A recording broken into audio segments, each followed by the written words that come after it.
You're listening to the National Media Archive. To learn more or volunteer, go to nationalmediaarchive.com. I've been at this long enough to watch patterns circle back on themselves. Since 1984, the shape of China has been a fascination I can't shake. A country pushing its edges outward, reinventing itself, stumbling, sprinting, reaching again. The thought that this place might hold the key to the next reserve currency, that thought hangs in the air, tempting but unreal. Because for all its power, for all its restless invention, China still lives inside old contradictions. It is powerful, yes. It is rising. It behaves like a state until it doesn't. And when it does vanish behind the closed door, what happens then? In 2021, a familiar name dropped his flag on this question for all the world to see. A tidy book, charts, graphs, a prediction wrapped in certainty, a cycle he called it. One power wanes, another rises. Simple. The argument crawled into every corner of the investor class. Ray's vision of an old empire crumbling while China swells to fill the vacuum.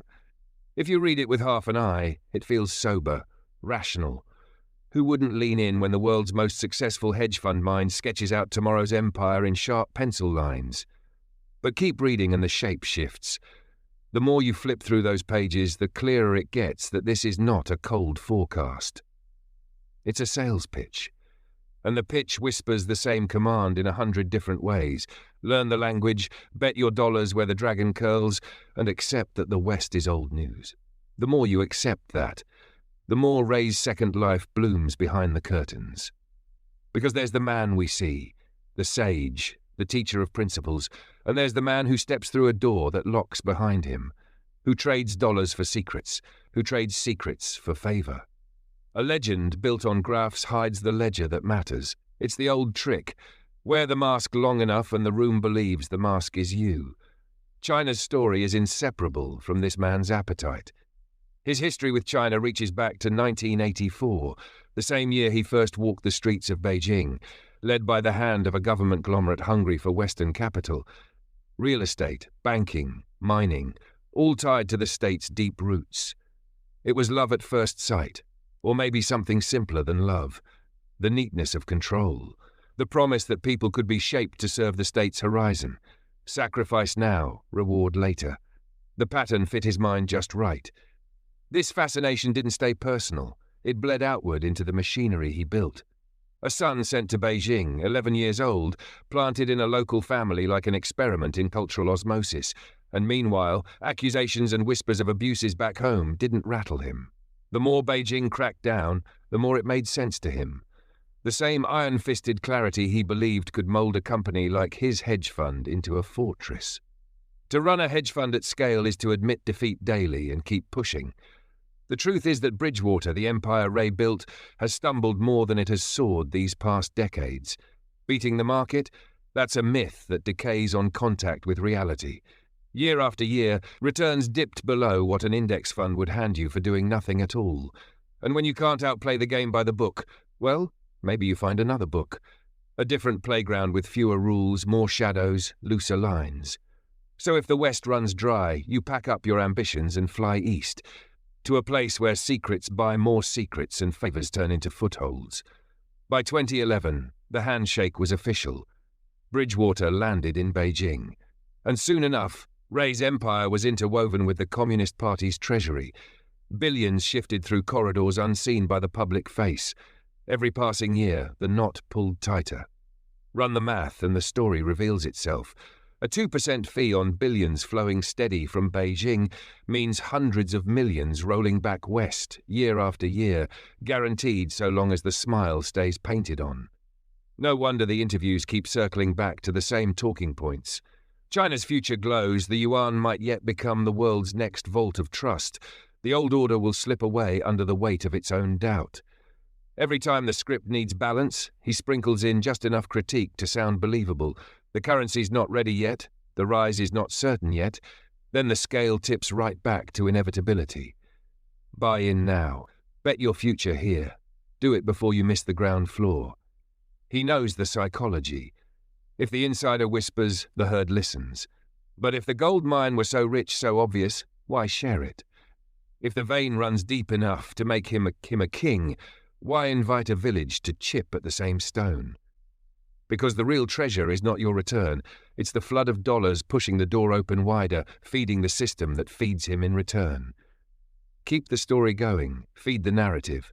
So long as the West keeps pumping lifeblood into the dragon's belly, the dragon keeps guarding his hoard. The truth is, Bridgewater's grip on China is more than an investment strategy. It's a lifeline for a fund that needs special access to stay above water. No foreign hedge fund strolls into Beijing without permission, and permission is currency more valuable than any stock ticker. So the book, the speeches, the Sage on the Hill routine, it's the price of admission. Stay friendly with the gatekeepers. Keep the pipeline clear. And if you need to repeat the same promise 100 different ways to keep the spigot open, you do it. Because once you're in, you're in. Once you step through that door, the room locks behind you. Now we trace that lock back to the blueprint stamped on Bridgewater's bones, the same logic that turned a hedge fund into a cult of surveillance and submission, a place where the boss's mind is gospel and every employee a cog in the machine of principles. China's social credit system offered him the template. He just trimmed it to fit inside an office. And that's where this story twists back on itself. The same man who tells the world to trust him, to follow him into the East, builds a glass house where every breath is watched, every word weighed, every slip written down and filed forever. Because what worked for a country of 1 billion works just as well for a company of a few hundred. Or so he thought. He called them principles. Others called them rules, but the rules came with watchers. Committees nested within committees, captains to grade the loyal, auditors to weigh the captains, overseers to catch what the first two missed. At the top, the Poet Bureau, named not by accident after China's own Politburo, the silent circle that sifts dissent and silences it before it can ring too loud. Radical transparency, they called it, but transparency runs one way. The eyes point inward, never upward. Every meeting, every whisper, every slip of candor captured, stored, replayed as a lesson in how not to disappoint the god at the center of the maze. When the walls close in like that, loyalty turns brittle. The turnover tells the tale, 1 in 4 gone before they can unpack their boxes. The joke on Wall Street lingers because it lands too close to the truth, a cult with a hedge fund stitched to its side. So what happens when the same man who sold the West on China's rise plants the same seeds in your backyard? The same roots spread, the same logic crawls across borders, the same invitation. Give up a little freedom now, trust in a greater good later, watch the world remake itself around you. And the question that hangs there, waiting for a braver voice to name it. When the cycle swings back again, what part did you play in feeding it?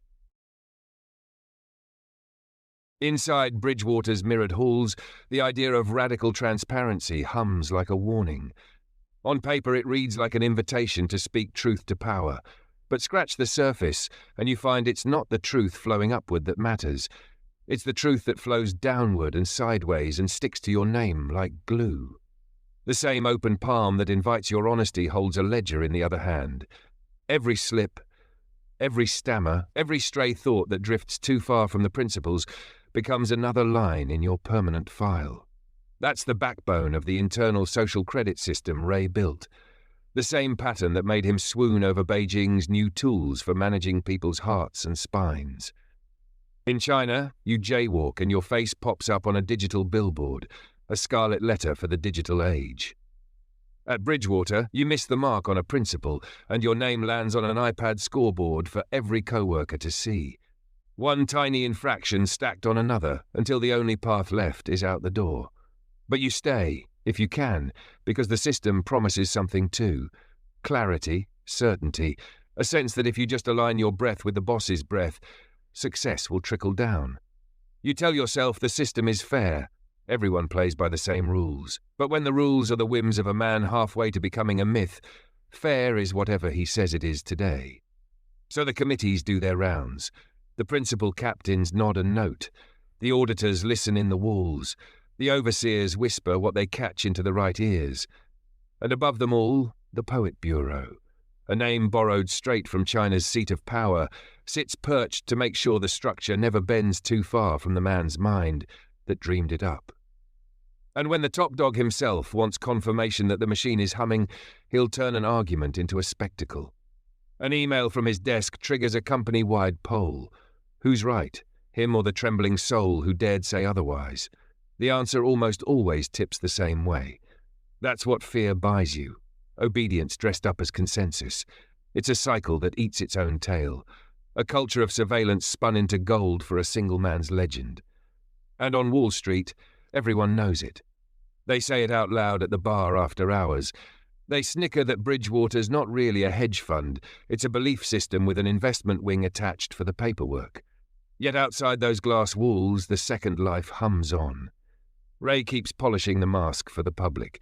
He steps onto stages and sells the story. The old superpower slipping, the new one ready to crown itself. He tells you the West is past its prime, that the only smart play is to lean east. He says it with numbers. He says it with history. He says it with a soft grin that makes you feel like you're glimpsing the truth no one else is brave enough to see. But behind that grin, the gears grind on. The money from China flows steady. 13 billion so far, but that's only the trunk of the tree. The real prize is the orchard. The future flows through China's doors, and he stands there, keeper of the gate, whispering to anyone who'll listen that they'd better plant their bets now while the ground is fertile. Because here's the twist that cuts deepest. Foreign hedge funds don't get to just set up shop in Beijing. The license is a prize you only earn when you play the game exactly right. When you flatter the right egos. When you promise the right future. When you never step too far out of line. And once you have that foothold, you guard it with everything you've got. Because losing it means stepping back into the cold where the numbers alone won't save you. So the book, the press tours, the reverence, they're not just legacies. They're the cost of doing business.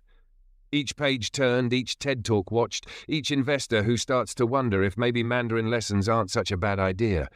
It's all part of the currency. The bigger the herd that follows his finger pointing east, the safer his seat at the table stays. And if the machine ever stutters, if the returns in New York look thin, if the old tricks stop working, there's always another door to knock on. He did it before. The meeting with Putin behind closed doors, the whispered pitch to tap the Russian well before it turned toxic. The same blueprint playing out in the Emirates now. 1 foot in, 1 handshake away from selling the same dream with a different skyline. It's not just China. It's the pattern. Find the power that craves validation. Offer your legend as proof they're next. Wrap their ambition in your graphs and your charm, and watch the dollars flow where you point them to flow. Meanwhile, the West drifts. The cycle he writes about becomes a prophecy he makes true by sheer force of repetition. Tell people often enough that the empire's bones are brittle and they'll start tapping the walls for cracks. He knows this. He counts on it. And still, the shape holds. The same shadow cast across cubicles and continents. One man's gospel of control, mirrored in a country's gospel of compliance. Both systems run on fear and hope twined together. The fear that if you don't play by the rules, you'll be locked out forever. The hope that if you do, the future will owe you something. In the end, the irony cuts like glass. The man who promises to help you see the cycles clearly is the one winding the gears tighter with each whisper of inevitability. Inside Bridgewater's mirrored. When the cycle tightens its grip, the echoes find their way back to the beginning. One man's fascination with order, with power dressed as wisdom, with a promise that people can be reshaped by fear if you just wrap it in the language of principle. The same mind that once stared in awe at Beijing's streets learned to build a smaller version of that world behind tinted glass and conference room doors. And here's where it all bleeds out into the open.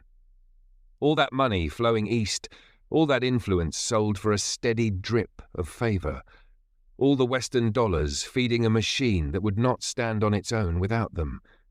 The same dollars that help tighten borders, fuel factories and keep the quiet factories running, that turn out substances meant to sneak across other borders. New poisons for old hungers. Because just when you think the line between the polished speech and the backdoor deal can't stretch any thinner, it does. The chemicals, the couriers, the faint trail of precursors drifting from clean-looking Chinese storefronts to hands waiting by the border. You don't need to dig that deep. It's all there if you know which quiet corner of the internet to press your ear to. They don't even bother to hide the channels anymore. A WhatsApp message here, a middleman's promise there. No illusions about the final destination. An American street, a hollowed-out city, another life bled dry by something sold with a shrug halfway around the world. And yet the cycle keeps spinning. Because while headlines wring their hands over trade wars and tariffs and the next big conflict, the quiet reality is that so much of the fight was already lost in the handshake, in the silent agreements, in the dollars we handed over without asking where they would go next. So you ask, if the West really knew, what this pipeline fed, would they stop it? Or does the machine roll on because it's easier to pretend the cycle is natural, inevitable, just history doing what history does? Meanwhile, inside Bridgewater's mirrored maze, the same fear hums in every hallway. Employees watch each other with polite smiles and hidden notebooks. They rate each other on iPads while wondering if they'll still have a job by Friday. They speak in half-truths and full nods, all while the system records every word for the next lesson, the next performance review, the next silent humiliation dressed up as feedback. Ray's voice drifts down these corridors like an old hymn. Radical transparency, he says, radical honesty. Be open, be truthful, be clear, but only so far. Because when the truth creeps too close to the man at the center, it curdles into silence. No one wants to be the next Larry Culp, a man who dared to call out the flaws, only to find himself politely escorted to the door and scrubbed from the narrative. So they stay quiet, they nod along, they mark each other's baseball cards, and the cycle rolls on. Outside, the headlines tell you the West is stumbling. Debt, division, doubt. They tell you the East is rising, efficient, disciplined, inevitable. They tell you the only rational thing left to do is accept it. Learn the language, wire the money, be on the right side when the old empire falls. But the truth is older than the charts. The truth is that the man selling you this prophecy has already placed his bet. He's not whispering in your ear for your sake. He's whispering so the game keeps feeding him, while the rest of you stare at the graphs and wonder how you missed the moment the door locked behind you. Somewhere out there, another power waits its turn. Another quiet handshake, another photo op, another promise whispered to another strong man hungry for the Western dollar and the Western praise. And when the next book drops, the next polished vision of the next cycle, remember whose future you're really funding. Ray Dalio didn't just sell the West out to China. He sold the West out to the idea that power is inevitable, that fear is wisdom, that the only honest path is the one where you stand behind him, eyes fixed on the same horizon he's been painting for 40 years. The irony is that the man who sells cycles for a living forgot that cycles always come back around.